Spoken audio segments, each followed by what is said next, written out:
suis ravi de vous revoir. Je vais m'efforcer de parler moins vite cette fois-ci. Parce que j'ai vu qu'il y avait des gens qui avaient mis des sous-titres. Et là, je me suis dit, bon, si les gens mettent des sous-titres, c'est que vraiment, je parle peut-être un peu trop vite. Merci de tous vos retours sur ma vidéo. Tier list, ça m'a fait vraiment super plaisir. Aujourd'hui, je voulais vous proposer un petit concept que j'avais trouvé sur la chaîne de Audrey, Le Souffle des mots. Alors elle avait 25 ans, donc ça fait 25 ans, 25 livres marquants. Comme j'ai encore pendant quelques temps 26 ans, ça va faire 26 ans, 26 livres marquants. Le principe est simple, je vais remonter un peu dans tout mon historique de lecteur et vous sortir vraiment les livres qui ont façonné ma manière de lire et ma manière de... qui ont façonné mes goûts, en fait, tout simplement. Voilà ce que je vous propose aujourd'hui. Je trouve que c'est une super idée pour apprendre à mieux me connaître et à mieux cerner quels sont voilà, mes goûts, pour que vous aussi vous sachiez si ça vaut le coup de vous abonner, n'est-ce pas? Donc, ne perdons pas beaucoup plus de temps. Et je vous propose donc de commencer avec le livre numéro 1 de cette liste, qui est Oui Oui et la petite sirène. Oui, vas-y, oui, oui. C'est un livre que je crois même, en fait, c'est le plus ancien souvenir que j'ai de lecture. C'est un livre sur lequel j'apprenais à lire quand j'étais enfant avec ma grand-mère et ma sœur. Et c'est un souvenir que j'affectionne beaucoup. Je commence déjà à tricher puisqu'il ne s'agit pas d'un livre, mais bien d'une série de livres. Ne vous attendez pas à ce que je respecte les règles établies dans cette vidéo. En tout cas, nous avons Fantomette. C'était une série que j'adorais. Et pour ceux qui ne connaissent pas, Fantomette raconte l'histoire de 4 amies, dont l'une d'entre elles est une super-héroïne en fait, qui s'appelle Fantomette et qui va combattre le crime dans leur ville. Et je lisais ça enfant, j'aimais trop, j'adorais Fantomette, c'était un personnage qui m'a beaucoup plu.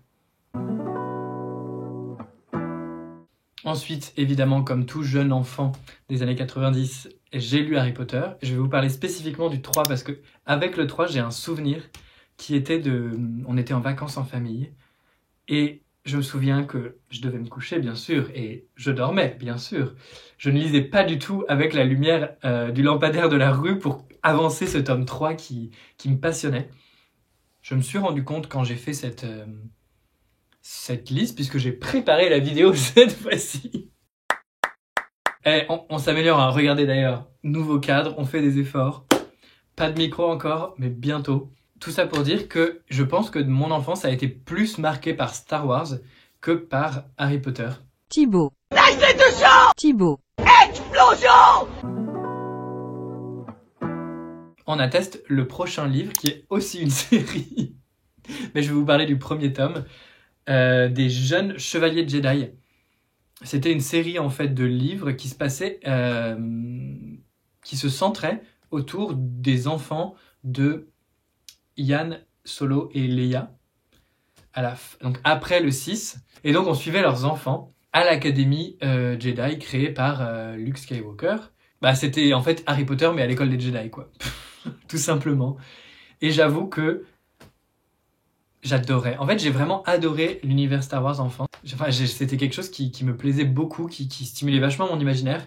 Et il se trouve que mes frères aimaient beaucoup Star Wars. Et donc, il y avait beaucoup de choses affiliées à Star Wars dans la maison. On allait avoir des jeux vidéo, on allait avoir des BD, on allait avoir donc des romans. Moi, j'avais des Lego Star Wars. Enfin voilà, c'était un univers dans lequel j'adorais plonger, tout simplement. Un autre univers dans lequel j'ai adoré plonger, c'est l'univers d'Eragon. Et ça, c'est une série qu'on lisait en fait en famille, parce que entre frères et sœurs, on se battait pour avoir la suite. En fait, je me souviens très particulièrement du tome 3. Ce tome 3 où j'attendais impatiemment que ma sœur termine de le lire pour que je puisse à mon tour le lire. Et ouais, c'était un peu un phénomène. Et c'était ces débuts d'attendre que les tomes sortent, etc. C'était assez incroyable. On arrête tout là. Je vous demande tous de m'écouter. Je vais parler de Pierre Bottero, qui est mon auteur favori. Donc Pierre Bottero qui a écrit notamment La quête des Willan, Les mondes des Willan, Le pacte des marches-sombres, l'autre, Les âmes croisées. C'était incroyable en termes d'imaginaire, en termes de personnages, en termes de prose. Ça a été un des premiers auteurs où je me suis dit, j'adore la plume, j'adore la manière dont il nous raconte l'histoire et dont il écrit, et comment il choisit ses mots. Et l'avantage de ces livres, c'est que je peux vous les montrer, tel un vrai booktuber. J'ai le tome 1 donc, de Elana, le tome 2 et le tome 3. Et j'ai aussi Les âmes croisées. Attendez. Tous ces livres ont été vraiment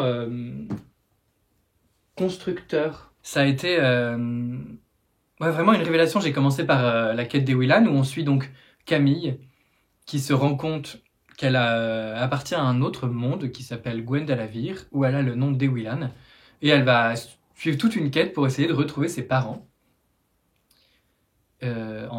accompagnée de plein de personnages assez incroyables. Ensuite, dans les mondes des Willan, je ne vous spoil pas, mais on suit les aventures des Willan, c'est aussi une trilogie. Et dans ces 2 trilogies, il y a le personnage d'Elana, qui a eu le droit à sa propre trilogie, donc le pacte des marches-sombres, où on suit pendant les 2 premiers tomes son enfance, jusqu'au moment où elle rencontre Willan et sa quête. Puis le tome 3 du pacte des marches-sombres vient clôturer en fait les 2 trilogies et l'histoire d'Elana. Donc en fait, elle vient clôturer 3 trilogies.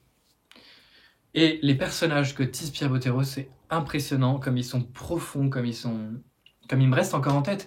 Willan, Salim, Edwin, Elana évidemment particulièrement. Et même, je crois bien que c'est Nawel. Voilà, Nawel dans Les âmes croisées. Si vous n'avez pas lu Les âmes croisées, lisez-le, c'est vraiment Elana, mais je dirais un petit peu plus adulte, parce que plus gris comme personnage. Il y a eu un avant et un après Pierre Bottero, ça a été incroyable. Et je relis encore aujourd'hui ses œuvres et je suis encore émerveillé de l'intelligence qu'il a eue pour s'adresser aux jeunes et à quel point vraiment moi ça m'a touché en profondeur. Le Elana, il y a peu de livres qui m'ont parlé avec autant de vérité et de justesse dans mon ressenti, dans mon vécu. Elana, ça peut se lire vraiment à tout âge. C'est une œuvre à ne pas manquer, s'il vous plaît. Lisez Pierre Bottero. Continuons avec une œuvre probablement de moins bonne qualité, mais qui a aussi marqué mon enfance, c'est Cherub. La série, donc Cherub, je triche de ouf. À chaque fois, c'est pas un livre, c'est des séries que je vous présente. Dans Cherub, on suit en fait une association, une institution gouvernementale qui utilise des enfants en tant qu'espions. Et donc le premier tome, c'est 100 jours en enfer, il me semble, où on suit James passer l'initiation pour devenir un espion de Cherub. Ça a été assez important pour moi, notamment parce que ça a été le premier personnage gay que j'ai découvert dans une œuvre. Donc en ça a été assez important pour moi. Au-delà de ça, c'était aussi très fun. C'était vraiment des aventures d'espions pour les enfants, c'est génial. J'ai adoré. Aujourd'hui, je suis pas sûr que ce serait aussi bien que ce que j'en garde comme souvenir, mais bon. Dans la même lignée d'une série qui a aussi marqué mon adolescence, c'est la série Gone de Michael Grant. On suit un groupe d'adolescents et de jeunes enfants qui vont subir un événement où un dôme va apparaître autour de leur ville, faisant disparaître toutes les personnes au-dessus de l'âge de 15 ans, je crois, en tout cas les adultes, on va dire. Et ça va être comment vont-ils organiser une société sans les adultes pour les gérer. Et je me souviens d'une série quand même assez violente, mais très intrigante. Il y avait tout le mystère du dôme, de pourquoi c'était là, toute la découverte des pouvoirs de chacun, les différentes factions qui se créaient, etc. En tout cas, j'avais adoré à l'époque. C'était des livres que je demandais à Noël ou à mes anniversaires pour avoir la suite, au point que je les ai lus en anglais pour ne pas avoir à attendre la traduction. Nous passons dans un tout autre registre avec le Cid de Corneille. J'avais adoré cette lecture, c'était incroyable. J'ai été transporté par la plume en alexandrin, par l'aventure, le drame, les émotions complètement démesurées de ces personnages. Et ça a été vraiment un coup de cœur. Et je me souviens à cette époque-là qu'il y avait eu un Noël où avec mon frère pendant 2 heures, on avait juste parlé en alexandrin. Parce que j'adorais ça, quoi. J'ai trouvé ça incroyable à comment ça rythmait la phrase et comment ça apportait de la poésie juste par le rythme. C'était vraiment une révélation pour moi, le Cid. Et je l'ai relu plusieurs fois en plus. Donc relire les classiques du lycée, c'est rare. ça vaut le coup de le pointer du doigt. Ensuite, une autre série qui a accompagné mon enfance, ça a été la série de Licia Troisi. Notamment, moi, celle que j'ai préférée, c'est Les Guerres du Monde Émergé. Mais en fait, elle a écrit donc les Chroniques du Monde Émergé, les Guerres du Monde Émergé et les Légendes du Monde Émergé. Donc 3 trilogies dans le même monde. Et moi, j'avais, physiquement, c'est ce que je les avais achetés avec mon argent de poche, les livres des Guerres du Monde Émergé. Dans cette trilogie, on suit l'histoire de Doubé, qui est donc une apprentie assassin qui, après avoir suivi tout un apprentissage auprès de son maître assassin, va devoir rejoindre une guilde d'assassins qui a l'air d'être assez louche. Donc ça se passe après les Chroniques du Monde Émergé, et on retrouve des personnages de cette trilogie dans celle-ci, en fait. Elle a amené beaucoup de thèmes adultes, en fait, à travers la croissance de ces personnages, et c'était hyper intéressant de les voir évoluer, gagner en profondeur. Et quoi qu'il arrive, tous ces personnages étaient, dans l'ensemble, très intéressants.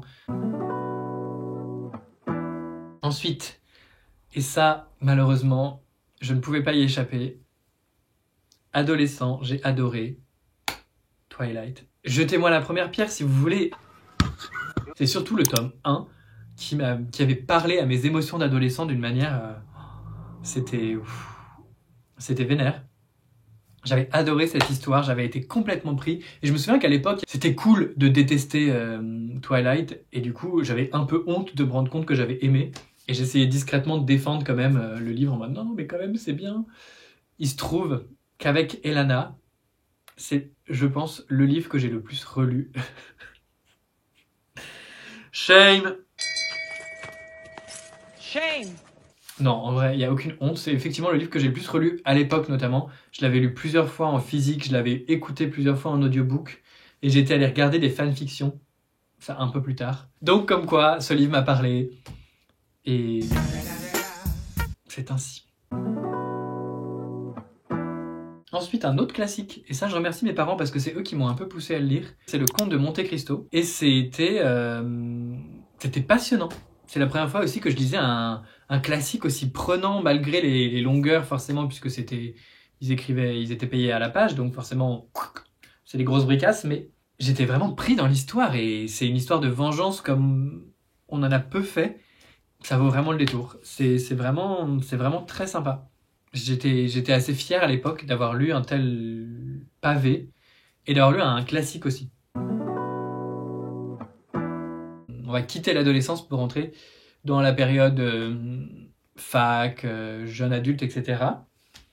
Et là, un autre livre qui a été vraiment charnière, ça a été Le Nom du Vent, que je peux vous sortir ici, qui est vraiment bien abîmé.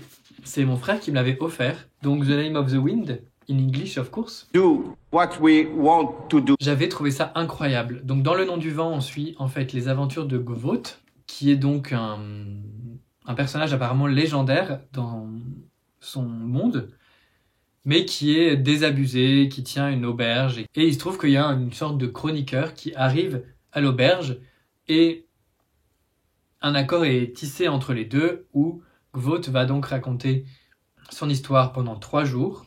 C'est vraiment un récit d'aventure où il se passe plein de choses. J'avais rarement été autant pris dans une histoire, ça faisait longtemps. Voilà, j'ai même lu une petite nouvelle qui se passe dans le monde avec des petites illustrations.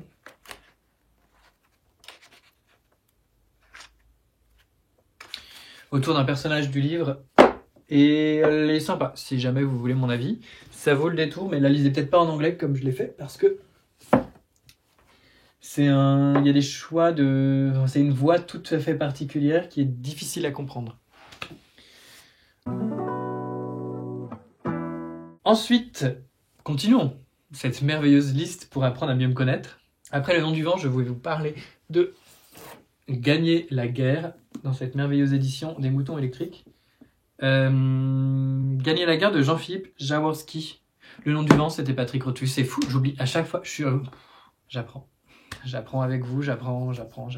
On suit les aventures de Benvenuto, qui est un assassin et qui est ce qu'on pourrait imaginer être un assassin, c'est-à-dire c'est pas un assassin fantasmé trop stylé. C'est un gros connard, assez détestable, qui est donc recruté par un homme politique de sa république, là où il vit. Et c'est toutes ces mésaventures et toutes ces intrigues politiques autour desquelles il circule et il gravite. J'avais rarement lu un livre avec une intrigue politique aussi approfondie et aussi dense, avec un final, moi, qui m'avait bluffé. J'avais trouvé ça incroyable. C'était vraiment House of Cards, mais en livre, quoi. Ensuite, sur la liste, nous avons un graphique. Et oui, messieurs, dames. Zai, Zai, Zai, Zai de Fab Caro. Dans cette BD, on suit un auteur de BD qui a oublié sa carte Carrefour et qui du coup se fait effectivement poursuivre par les autorités. Donc c'est évidemment de l'humour absurde, c'est que ça. C'est des petites vignettes en fait, une par page, et c'est ridicule. Mais qu'est-ce que j'ai ri. Je la relis très régulièrement parce qu'il y a peu de BD qui m'ont autant fait rire. C'était incroyable. Ça a été un coup de cœur phénoménal, cette BD. J'avais l'impression d'avoir été compris comme public d'humour par Fab Caro, c'était génial. J'imagine que ça ne fera pas rire tout le monde, hélas, mais c'est tellement court que essayez au moins. J'en profite tant que je suis là et que j'ai votre attention pour vous parler de Moon River. C'est un enquêteur qui va chercher qui a dessiné une bite sur le visage d'une des actrices d'un film à paraître prochainement. Donc c'est tout aussi absurde, tout aussi ridicule et tout aussi drôle.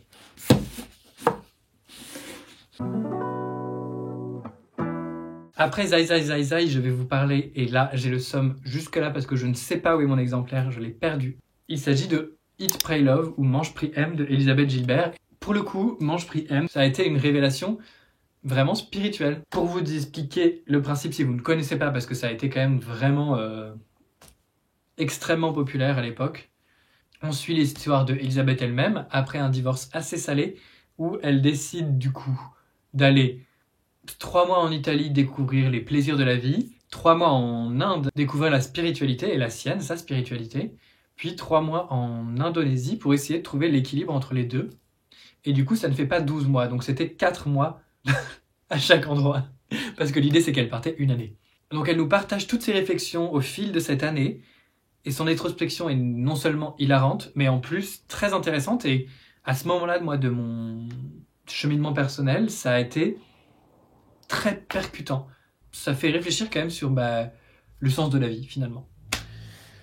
Je vous le recommande honnêtement, rien que parce que ça se lit super vite et que la voix d'Elisabeth Gilbert est inoubliable.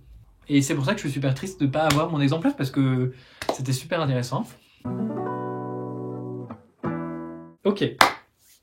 Ensuite, nous avons tous les livres de Marion Montaigne. Parce que je triche encore, et je vous parle encore d'une autrice. C'est donc une autrice de BD qui fait de la vulgarisation scientifique à travers Tu mourras moins bête, par exemple, qui est aussi une série sur Arte.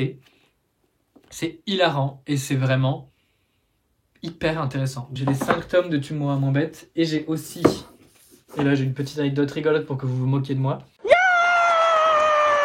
dans la combi de Thomas Pesquet, où on suit en fait tout le cheminement qu'a suivi Thomas Pesquet pour devenir astronaute. Donc en fait, comment on devient astronaute et comment ça se passe, la vie dans l'espace, etc. Donc c'est passionnant, hilarant, comme d'habitude. Et la petite honte qui s'associe à ça, c'est qu'à la fin du livre, elle remercie notamment Thomas Pesquet. Et moi, innocent et naïf, je fais « Mais il existe Thomas Pesquet, c'est une vraie personne ?» Depuis le début, je pensais que c'était un personnage imaginaire qu'elle avait inventé pour pouvoir nous expliquer comment on faisait pour devenir astronaute. Eh bien, Conelli, et voilà. J'ai découvert grâce à la BD que Thomas Pesquet existait. Qu'est-ce que ça dit de moi? Eh bien, que je suis vraiment pas trop au fait des choses qui se passent dans le monde, j'ai l'impression. Ensuite, on arrive avec les œuvres un peu cheloues qui ont marqué mon chemin de lecture et qui ont fait que je suis allé en chercher d'autres. Nous avons La Horde du Contrevent de Alain Damasio. Dans La Horde du Contrevent, on suit une horde de personnes, donc un groupe de personnes, une vingtaine je crois, qui sont à la recherche de la source du vent, puisqu'ils vivent dans un monde où il y a un vent constant qui va dans une seule direction et eux remontent le vent comme on pourrait remonter une rivière, à la recherche de cette source du vent. Et donc non seulement on a le mystère à la fois de qu'est-ce qu'il y a au bout du vent, et il y a aussi tout cet émerveillement du monde qu'a créé Alain Damasio qui est incroyable. Il y a un travail sur la ponctuation, il y a un travail sur le vocabulaire qui est inoubliable.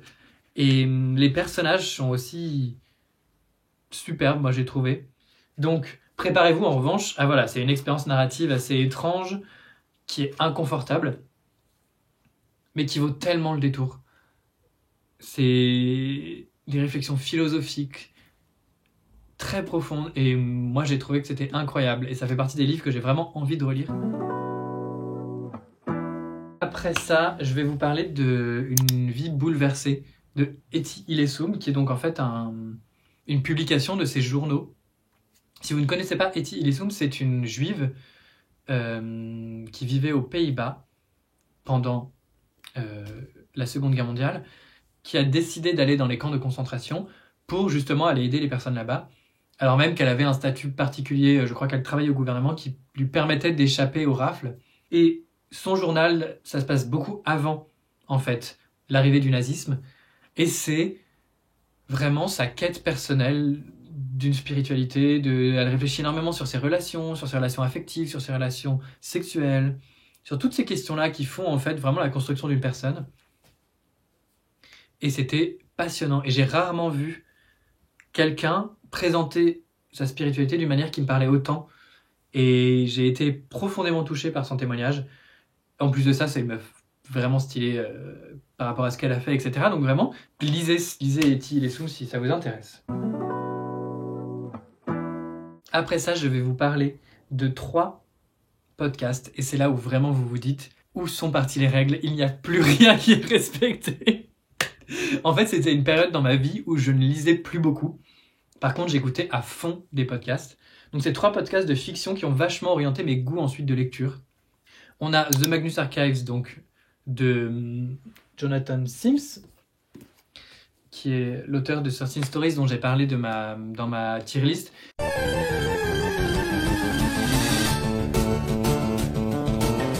Bon, bah là vous vous dites 2 vidéos. 2 vidéos, 2 fois un problème. Oui, c'est bien tout à fait la 3e fois que j'essaye de filmer cette vidéo. J'en ai marre. Check si ça filme. Heureusement qu'on ne peut aller qu'en s'améliorant. Ok, on va continuer puisqu'on est là pour ça. Donc, j'étais en train de raconter les 3 podcasts qui m'avaient beaucoup parlé. Je vais reprendre rapidement The Magnus Archives. Donc, on suit les salariés de l'Institut Magnus qui vient en aide aux personnes ayant vécu des événements paranormaux. On suit notre protagoniste qui est recruté pour reprendre toutes ces archives et les reprendre pour les faire passer au format audio digital en fait. Et donc, il va les lire à voix haute pour les enregistrer. Et nous, c'est ce qu'on entend, c'est ce qu'on écoute quand on écoute le podcast. Sauf que très vite, on va se rendre compte qu'il y a des liens entre les différents témoignages et qu'il n'était peut-être pas si bon de les relire. Voilà, ça c'est The Magnus Archives, c'est incroyable, c'est des personnages passionnants, c'est l'horreur intelligente et c'est un peu mon premier pas dans l'horreur où je me suis dit en fait on peut y avoir des réflexions très intéressantes et c'est pas juste du sang et des boyaux quoi. Ensuite les deux autres podcasts sont écrits par Terry Miles. En fait j'ai ce livre ici qui est donc Rabbits, qui se passe dans le monde du podcast Rabbits dont je vais vous parler. C'est un monde où il existe donc comme dans le nôtre des jeux en réalité augmentée. Donc c'est des jeux où il va y avoir une énigme sur un mur et je sais pas, un mec à San Francisco va décoder cette énigme et ça va donner des coordonnées d'un autre endroit en Islande où les gens vont creuser et ils vont trouver une boîte et ça tombe bien, en Afrique du Sud ils avaient trouvé une clé qui permet d'ouvrir cette boîte, enfin voilà. Ça c'est un jeu en réalité augmentée et Rabbits c'est le nom d'un de ces jeux auquel a participé la meilleure amie de notre protagoniste. qui décide de faire un podcast pour enquêter sur la disparition de la dite amie et comprendre en quoi cette disparition est liée au jeu. Et donc, à la fois, elle va se mettre à jouer au jeu pour comprendre comment ça marche, et à la fois, elle va essayer d'enquêter sur pourquoi le jeu l'aurait fait disparaître. Donc c'est passionnant, c'est mystérieux, et ça rajoute justement cette touche de mystère dans notre quotidien dont on manque parfois, et j'adore ça. Ensuite, le deuxième podcast de Terry Miles dont je voulais vous parler, c'est Tanis, qui va ici, on va ici suivre dans la même démarche un mec qui décide de faire un podcast. Donc il décide de faire un podcast pour nous partager son enquête sur Tanis, qui serait une cité mythologique, mythique, et qui apparaîtrait à différents endroits du monde en fonction. Et il se trouve que, apparemment, elle serait apparue là où ce mec vit, à savoir le nord-ouest Pacifique, le Pacifique nord-ouest aux États-Unis, qui est connu pour ses forêts luxuriantes et où on se perd facilement. Et donc c'est toute cette quête face à une entité limite qui s'apparente à de l'horreur cosmique, et tout le mystère d'essayer de comprendre cette chose qui n'est pas compréhensible. Ça me fait beaucoup penser à Annihilation, dans cette idée où on essaye d'avoir des réponses et on n'en retire que des questions. Donc ça, c'est Tanis, c'est cette enquête qu'on suit. Vraiment, Tanis, c'est hyper intriguant et c'est une ambiance que j'ai vachement cherché à retrouver ensuite dans mes lectures. Et ce qui m'a justement poussé à continuer à lire, ça a été la lecture d'un livre qui s'appelle Aristote et Dante découvrent les secrets de l'univers, il me semble. Et donc, dans cette histoire, on va suivre deux garçons issus de l'immigration mexicaine et l'amitié qu'ils vont réussir à tisser. Et on les suit de leurs 14 ans à leurs 15, 16, 17, je sais plus. En tout cas, on voit vraiment cette transition entre l'enfance et l'adolescence avec tous les sujets un peu plus adultes qui apparaissent dans leur quotidien. J'ai rarement lu en fait des livres young adultes avec une telle justesse dans les émotions et les affects qui sont décrits. Moi, je me suis beaucoup retrouvé dans les personnages. Il y avait une grande profondeur, je trouvais, dans leurs relations. Il y a de la représentation aussi, je ne vous dis pas où, c'est évident. Et c'était vraiment très beau. Ensuite, je vais vous parler d'un livre de Clémentine Beauvais qui s'appelle Sainte Marguerite Marie et moi, qui est un livre beaucoup plus intime que les autres livres de Clémentine Beauvais, où elle va s'intéresser en fait à sa propre vie, puisque là où elle en est au démarrage du livre, c'est le point de départ, c'est qu'elle attend un enfant avec un homme catholique alors qu'elle est elle-même athée et qu'elle vient de ce monde anticlérical, de gauche, athée, etc. Elle va se pencher sur son aïeule, qui est donc Sainte Marguerite Marie à la Coque, qui a un nom pépite.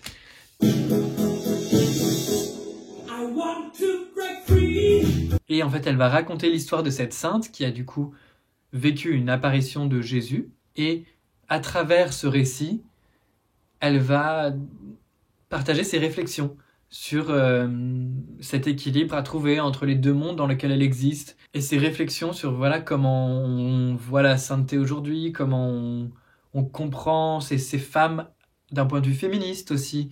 C'était très intéressant, c'était hilarant. Donc non seulement j'ai énormément ri en lisant ce livre, mais en plus ça m'a particulièrement touché. Personnellement, c'est venu à parler à beaucoup de questions que j'avais moi-même. Et j'ai vraiment été ému en lisant ce livre, au-delà de rire. Donc ça vaut vraiment le détour, puisque c'est peut-être pas son plus connu, mais en tout cas, je trouve qu'il est très intéressant. Le prochain, je vais pouvoir vous en parler assez vite, puisqu'il s'agit de Stéphane Plateau, qui a été une de mes meilleures lectures de 2023. Dans Manèche, on suit beaucoup de monde, hein. On va suivre un groupe de personnes qui remontent, non pas le vent cette fois-ci, mais bien une rivière, et on ne sait pas pourquoi. Et ils tombent sur un corps qui flotte dans la rivière, qu'ils ramassent, et il s'avère que ce corps est encore en vie, et que c'est Manèche qui va donc raconter son histoire, et pourquoi il en est là. Et on va suivre donc ces deux histoires en parallèle, à la fois la quête de ce groupe de personnes qui cherchent à aller donc en haut de cette rivière, et l'histoire de Manèche et comment elles vont petit à petit se retrouver. Et c'était très intelligent, un monde passionnant, une intrigue extrêmement prenante avec un vocabulaire ultra précis, c'était sublime. Vraiment une très très bonne expérience de lecture en fantasy qui vaut tellement le détour. Nous en sommes au 24e livre. Et ça va être, grâce à cette chère Paper Palace, L'été où tout a fondu, ici dans sa version originale. C'est l'histoire d'une famille dont le père est juriste. Et dans cette quête de justice qui est très importante pour lui, il va décider un jour d'écrire un message dans le journal en s'adressant au diable, en lui disant « Mec, ramène-toi si tu l'oses dans mon village, on va voir qui a raison. » Et le lendemain, se présente dans le village un enfant noir qui se dit être le diable et qui dit venir en réponse à l'annonce. Et on va suivre toute une tripotée de personnages dans le village, vivre des drames, vivre des moments heureux aussi. C'était un texte assez puissant. Enfin, j'ai trouvé qu'il était dur, brutal par moments, mais toujours profondément beau. Elle écrit mais tellement bien, Tiffany McDaniel. Et dans toute la noirceur qu'elle va dépeindre, dans toute la violence qui va naître pendant cet été caniculaire, elle va placer des moments de lumière qui sont inoubliables. Et c'était une très belle lecture, très émouvante. Ok, on y est presque. La Maison des Feuilles, évidemment, de Mark Z. Danielewski, ne peut pas ne pas être dans cette liste de livres marquants. Ça a été une telle expérience de lecture inoubliable. Et pour vous expliquer l'histoire, ça va être un petit peu complexe, donc accrochez-vous. Dans La Maison des Feuilles, on lit une thèse. Ça, c'est ce que nous, lecteurs, on lit. Cette thèse a été trouvée par un personnage qui s'appelle, je ne sais plus, mais disons qu'on va l'appeler John. John trouve en fait cette thèse sur plein de feuilles volantes dans l'appartement dans lequel il s'apprête à emménager. Et il décide de la ranger et la remettre dans l'ordre. Et cet article universitaire, cette thèse, analyse un film documentaire réalisé par un journaliste lors de l'emménagement avec sa famille dans une nouvelle maison qui s'avère être plus mystérieuse que prévu, qui fait donc apparaître des choses qui n'étaient pas là avant, comme par exemple une pièce qui est plus grande à l'intérieur qu'à l'extérieur, et un couloir qui a l'air infini et que la famille va décider d'explorer. Et en fait, plus l'exploration avance, plus la forme du livre perd complètement en logique et devient des choses, voilà, un peu comme ça. Voilà. La Maison des Feuilles, c'est une œuvre qui met un malaise comme je n'ai jamais ressenti ça dans la lecture et qui demande un effort, c'est sûr, mais qui est tellement engageante dans l'effort qu'on doit faire pour comprendre et pour appréhender notre lecture. C'était sublime, c'est ma came, j'adore ce genre d'expériences narratives qui sont complètement déconnectées de ce qu'on a l'habitude de faire. C'était vraiment génial, honnêtement. Évidemment, ce n'est pas pour tout le monde, mais dans tous les cas, je suppose que tous ceux qui ne veulent pas le lire, quand j'ai commencé à raconter, se sont dit « ce n'est pas pour moi ».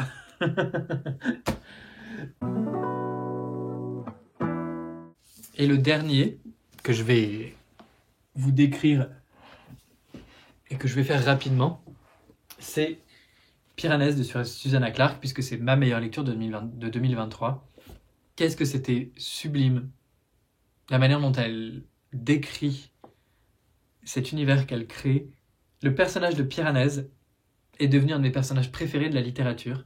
On suit donc Piranèse qui habite dans la maison avec un M majuscule qui semble être une suite sans fin de salles avec des statues. Et il nous partage en fait son quotidien, il nous explique dans des entrées de journal ce qu'il fait, ce qu'il découvre, son exploration de la maison, et notamment ses interactions avec une personne qu'il appelle l'autre. Et ce qui est assez incroyable, c'est que nous, en tant que lecteurs, on comprend des choses que Piranèse ne comprend pas.